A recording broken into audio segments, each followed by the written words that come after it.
Subscribe कीजिए हमारे channel को और बेल आइकन को दबाइए हमारी लेटेस्ट वीडियो सबसे पहले देखने के लिए।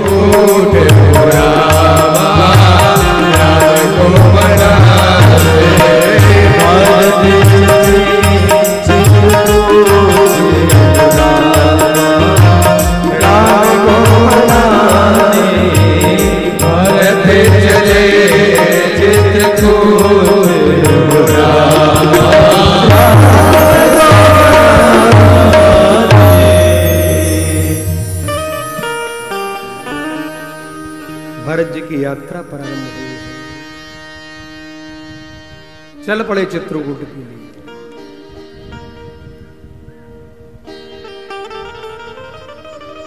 इधर जो ही भरत जी आगे बढ़े, सिंहबेरपुर में गुह को समाचार मिला भरत जी आ रहे हैं और सेना लेकर आ रहे हैं। अच्छा, भरत जी सेना लेकर क्यों जा रहे हैं मालूम है? कारण क्या था?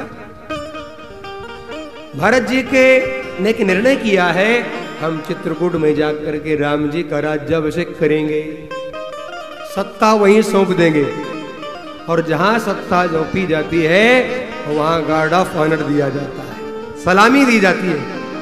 इसलिए सेना लेकर जा रहे हैं, राम जी को वहीं पर चित्रकूट के तलहटी में सलामी दी जाएगी, इसलिए सेना लेकर जा रहे हैं।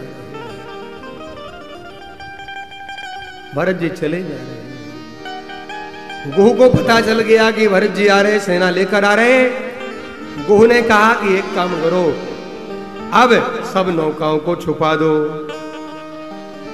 जीवत पाव न पाछे भरही, रुंड मुंड महिमेदन करही। भैया, संत को समझना सहज नहीं है और भरत जी को समझना बहुत कठिन है। आज गुह समझ नहीं पाया, मानो बाधा उत्पन्न करना चाह रहा है गुह। तब तक तो एक वृद्ध को छींक आई, उसने कहा कि राम ही भरत मनावन जाइए और सगुन कहीं अस विग्रह नाई।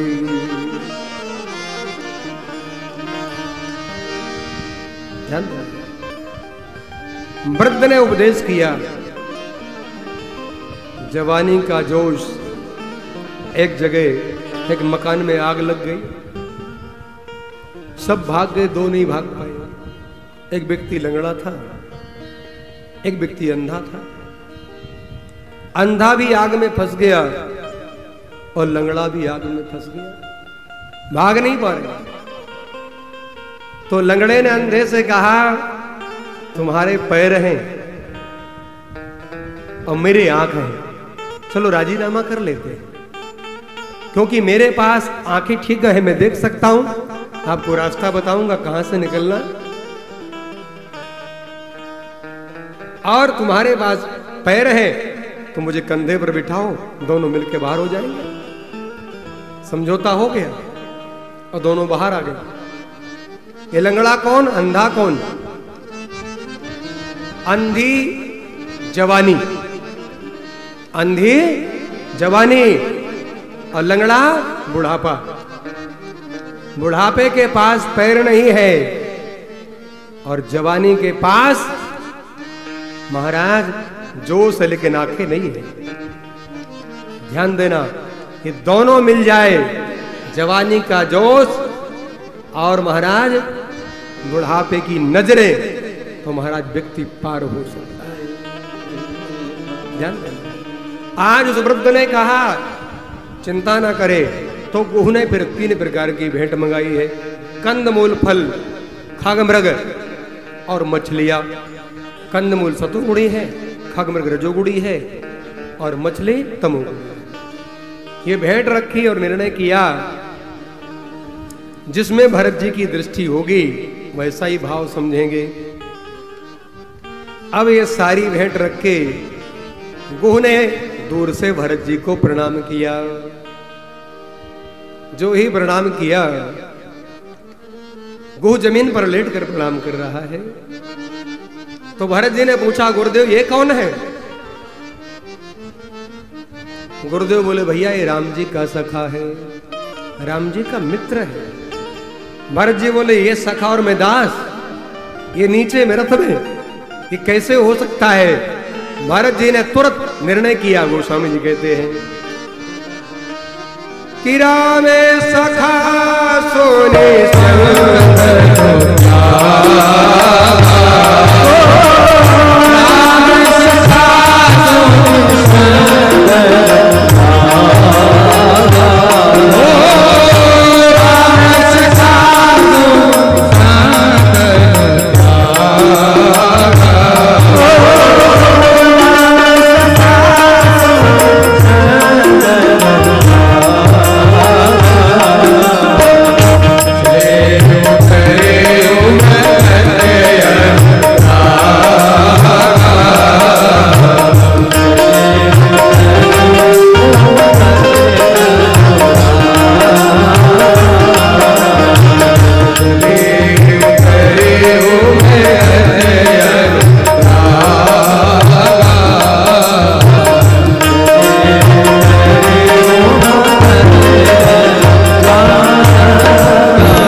सिंहासन छोड़ दिया, दौड़ कर गए, गुह को गले से लगाया और गुह जमीन पर लेटा था, भरत जी ने उठाया और गले से लगा लिया। 3 प्रकार के भेंट थे, शतोगुणी, तमोगुणी, रजोगुणी। भरत जी की दृष्टि किसी पर नहीं पड़ी। क्यों? भरत जी त्रिगुणातीत है, न वो रजोगुणी है, न वो शतोगुणी है, न वो तमोगुणी, त्रिगुणातीत है। भरत जी महाराज ने गले से लगाया और रात्रि में ले गए वहां जहां मां जानकी और राम जी ने विश्राम किया था। गुह ले गए और वहां जाकर देखा तो सोने के कर्णफूल के कुछ बिंदु पड़े। भरत जी ने देखा, पहले तो रज उठाई, नेत्रों से लगाई है। गोस्वामी जी कहते हैं, कनक बिंदु दोये चारिक देखे और आके शीस सिए समिले। भरत जी ने निषाद से पूछा, भैया एक कनक बिंदु कैसे? निषाद राज ने कहा, सरकार जैसे आज आप राम जी के वियोग में रो रहे हैं ना, ऐसे आपके वियोग में राम जी रो रहे थे।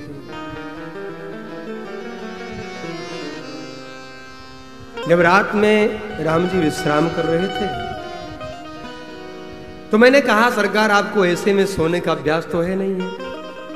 तो राम जी बोले, गुहो बात सोने की नहीं है, बात यह है मुझे भरत की बहुत याद आ रही है। और इतना कह के राम जी ने वो सांसी ली और राम जी ने जानकी जी की तरफ से मुंह मुझे मेरी तरफ किया ताकि जानकी जी इस दृश्य ना देख पाए। तो राम जी की गर्म उसास जब निकली और मां के कर्णफूलों में पड़ी तो मां के कर्णफूल पिघल कर गिर गए। आज निषाद ने कहा और मैंने देखा तो भरत जी ने कहा, क्या संभव है ऐसा? निषाद ने कहा, संभव नहीं है। जब आप उसासी लेते हो तो महाराज पत्थर पिघल जाते हैं, तो क्या राम जी आपका नाम लेकर उसासी लेंगे तो क्या कर्णफूल नहीं पिघल सकते? दूसरा भाव, निषाद ने कहा, आपके वियोग में मैंने देखा है, आपके वियोग में राम जी रोने लगे और राम जी ने लाख प्रयास किया कि जानकी जी ना देख पाए मुझे, लेकिन जब राम जी रोने लगे तो मां भी रोने लगी। और निषाद बोला कि मां को देखकर और राघव को देखकर मैं भी रोने लगा। तब मैंने एक दृश्य देखा। क्या देखा? कि जब जब व्याकुल होत सिय अति पुलकित गाय अस्य बिंदु होए मही गिरत कनक बिंदु होए जा। मां का शरीर पुलकित हो गया, मां रोती है और मां के अश्रुबिंदु जब धरा पर गिरते हैं वही अश्रुबिंदु कनक बिंदु में परिणत हो जाते हैं। केवट ने कहा, भरत जी आज यह सुनकर आश्चर्यचकित हो गए। आज भरत जी निषाद राज में लक्ष्मण जी का दर्शन कर रहे हैं। जो रामघाट है वहां राम जी का दर्शन हो रहा है और मां के जो कनक बिंदु हैं उन कनक बिंदुओं में भरत जी मां जानकी का दर्शन प्राप्त कर रहे हैं। जो भीतर होगा वही बाहर आएगा, जो भीतर होगा वही बाहर आएगा। ध्यान देना, एक डॉक्टर चश्मा लगाता है सभी को। एक व्यक्ति डॉक्टर के पास गया, जरा मुझे भी चश्मा लगाओ। उसने कई लेंस लगाए, पढ़कर सुनाओ क्या लिखा है। वो बोला कि मैंने सुना था डॉक्टर साहब जो चश्मा लगाता उसे पढ़ना आ जाता है। डॉक्टर साहब मैंने सुना था जो चश्मा लगाता उसे पढ़ना आ जाता है। डॉक्टर साहब बोले ठीक सुना था, लेकिन अंदर होगा तब ना बाहर आएगा। पढ़ाई अंदर होगी ना तब तो बाहर आएगी, अंदर नहीं तो बाहर कैसे पढ़ाई आएगी। इसी प्रकार अंदर भगवान होंगे तो भगवान बाहर दिखाई देंगे, अंदर नहीं है तो बाहर कैसे दिखाई देंगे। ध्यान दें, कवि ने बहुत सुंदर कहा कि प्रेम की बात जमाने से निराली देखी, कि प्रेम की बात जमाने से निराली देखी। प्रेम में फलती फूलती डाली देखी, कि प्रेम शैतान को, कि प्रेम शैतान को इंसान बना देता है और प्रेम पत्थर को भगवान बना देता है, कि प्रेम पत्थर को भगवान बना देता। आज भैया भरत जी का मिलन हुआ, रात्रि रुके, सुबह हुई, मां गंगा को प्रणाम किया और भरत जी ने निर्णय किया सिर भर जाऊं उचित असमोरा, सबते सेवक धर्म कठोरा। क्या गजब की बात है। भरत जी कहते हैं यहां तक मेरे सरकार आए, अब इसके मेरे सरकार पैदल गए तो मैं सिर के भर चलना चाहता हूं, लेकिन संभव नहीं है। सबको गंगा पार करा दिया। बाद में भरत जी पैदल गए, प्रयाग में पहुंचे और झलका झलकत पाए में कैसे होश कोश, महाराज पंकज कोश कोश कण जैसे पहुंच गए प्रयाग में। वहां जाकर भरत जी ने मां गंगा में स्नान किया, मां जमुना में स्नान किया है। स्नान किया अलग अलग किया, त्रिवेणी में नहीं किया। सबने त्रिवेणी में स्नान किया। भरत जी से आप भी कर लो, बोले बिल्कुल नहीं करेंगे, हम गंगा जी में करेंगे, जमुना में करेंगे, त्रिवेणी में बोले नहीं करेंगे। बोले क्यों? बोले सरस्वती मिली है, किसी सरस्वती ने मेरी मां की बुद्धि को बिगाड़ दिया है। आज भरत जी ने गंगा में स्नान किया, जमुना में, और आज भरत जी की जय जयकार हो रही है। भरत जी ने कहा मैं मांगना चाहता हूं। बोले मांगो, क्या चाहिए? आज गंगा ने कहा भरत जी तुम सब विध साधु हो। जमुना ने भी कहा तुम सब विध साधु हो। मां सरस्वती बोले तुम सब प्रकार से साधु हो भरत, चाहे वो भक्ति पक्ष हो, चाहे ज्ञान पक्ष हो, चाहे कर्म का। भक्ति गंगा, कर्म जमुना और ज्ञान सरस्वती, तीनों ने भरत जी को साधु साधु कहकर संबोधित किया। आज भरत जी महाराज अब यहां से आगे बढ़े, भरद्वाज जी के पास गए। भरद्वाज जी ने देखा और भरद्वाज जी कहते हैं, सुनहु भरत हमें झूठ न कहे, उदासीन तापस बन रहे। हे भरत जी, हम झूठ नहीं बोल रहे, हम वन में रह रहे, उदासीन है। देखो, व्यक्ति झूठ दो कारण से बोलता है, दो कारण। पहला कारण किसी की प्रशंसा में, किसी की प्रशंसा में झूठ बोलता है। आपने देखा होगा, कई लोग होते हैं नेताओं के साथ चलते हैं, किसी के साथ चलते हैं, वो रात दिन इतनी लंबी लंबी फेंकते हैं कि संभालना मुश्किल हो जाता है, इतना लंबा बोलते हैं। हमारी यहाँ तक पहुंच, हम यहाँ, हम ये, हम वो अपने ही हाँकता रहता है 24 घंटे। जब भी मिलेगा मैं ये, मैं वो। व्यक्ति दूसरे की प्रशंसा में झूठ बोलता है, या तो अपनी प्रशंसा या अपने मित्र की प्रशंसा झूठ बोलेगा, और शत्रु की निंदा में झूठ बोलता है। दो चीजों में झूठ बोलता है, अपनी प्रशंसा, स्वप्रशंसा, या मित्र की प्रशंसा और शत्रु की निंदा, दो में झूठ बोलता है। आज भरद्वाज जी कह रहे हैं, हम तपस्वी हैं, उदासीन है। उदासीन मतलब समझते हैं क्या? हमारे एक उदासीन आश्रम परंपरा है। कबीरा खड़ा बाजार में, सबकी मांगे खेल, ना काहू से दोस्ती, ना काहू से बैर, उदासीन है। आज भरद्वाज जी ने कहा कि आप रुकिए। भरत जी को रोका है, रात्रि विश्राम हुआ है, और आज बड़ी सुंदर चर्चा हुई है।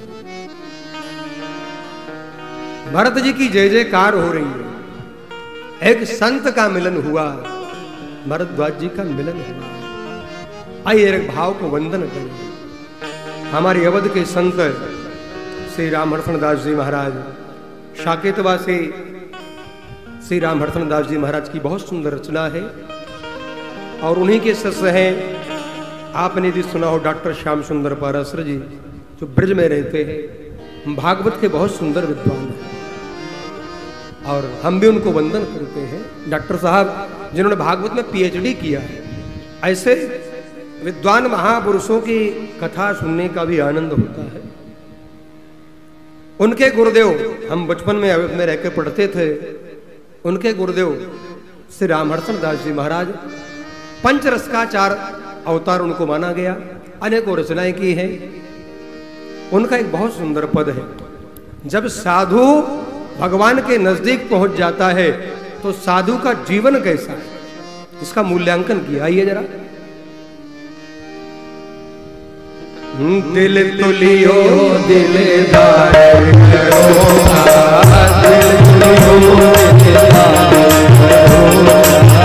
दिल तुलियो दिलदार करो,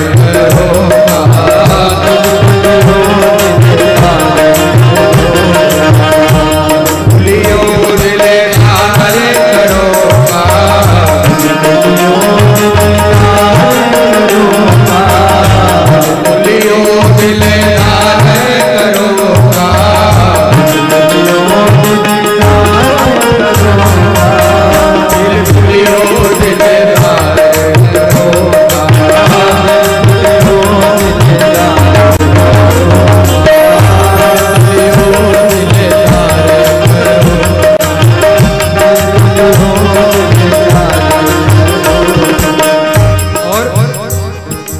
जितनी माया का स्वरूप है, बहुत सुंदर भाव कवि ने दिया।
साधक ने कहा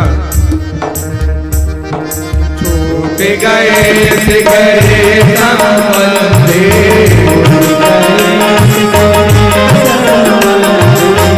छूट गए सिगरे संबंधी,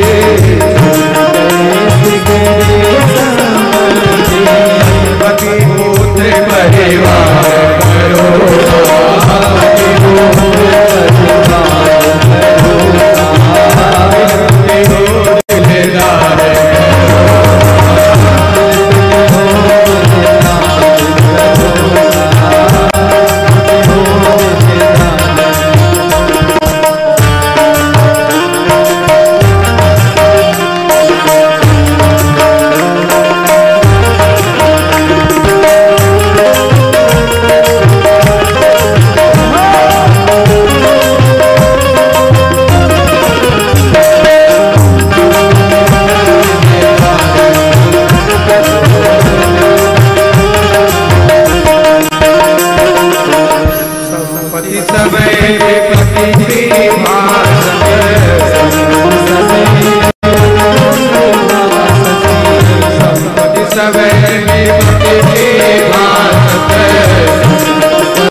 कवि ने कहा जब रागों से प्रेम हो जाए तो स्थिति क्या होगी? नयन विषय बने आओ रसिया, विषय बने आओ रसिया, नयन विषय बने आओ रसिया, विषय बने आओ रसिया, उठी से हमारे करोता, उठी से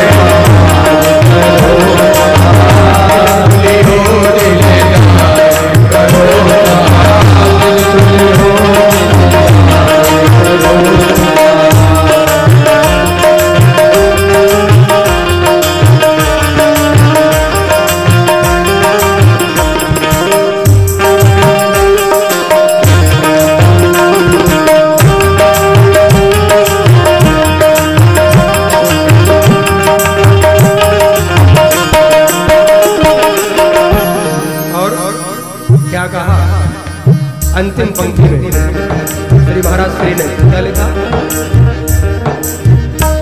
श्री हर क्षण हरे हरे जग मोहे,